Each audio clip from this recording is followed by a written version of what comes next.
বনী ইসরাইলের ভিতরে কয়েকজন যুবক সফরে বের হলো।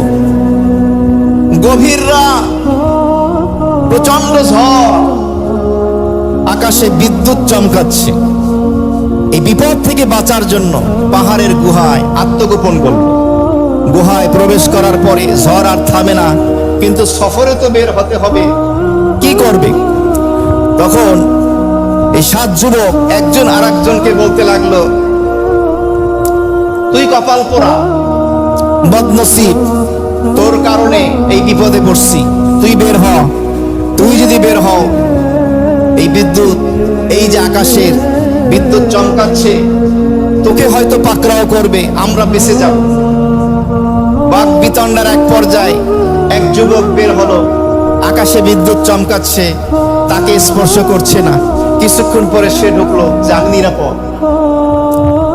দ্বিতীয় যুবক বের হলো, আকাশে বিদ্যুৎ চমকাচ্ছে, তাকেও স্পর্শ করছে না, সেও প্রবেশ করলো। তৃতীয়, চতুর্থ, পঞ্চম, ষষ্ঠ, 6 জন হয়ে গেছে।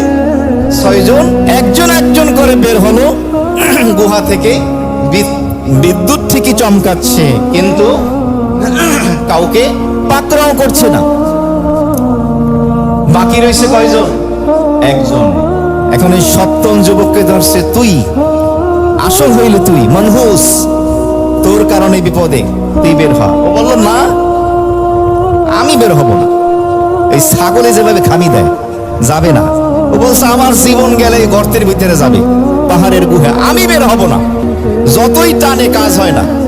পরে 6 জন বলল, আমাদের তো কোনো টেনশন নাই, কারণ সমস্যা তো অরে নিয়া, আমরা বের হয়ে চলে যাব, কারণ আমরা তো বের হয়ে দেখেছি কোনো সমস্যা হয়নি। ওই 7ম যুবককে পাহাড়ের গুহায় রেখে 6 জন যখন একত্রে বের হয়েছে, বিদ্যুৎ চমকাচ্ছে, এক বিদ্যুৎ চমকানোর ভিতরে, স্পটের ভিতরে এই 6 জনই ডেড। হায়াতের মালিক কে? মওতের মালিক একজন একজন ধরে নাই, 6 জনকে একবারে ধরছে। কখন কাকে ধরবে মালাকুল মওত কেউ বলতে পারে না।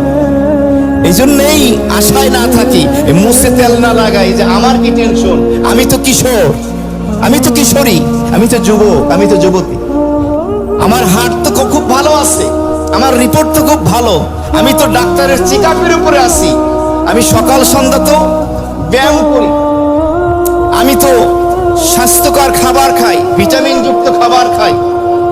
কোনো লাভ হবে না। ভিসা যখন লাগবে কেউ বাঁচাতে পারবে না, পাকড়াও হয়ে যাবে, মৃত্যু পাকড়াও করবি।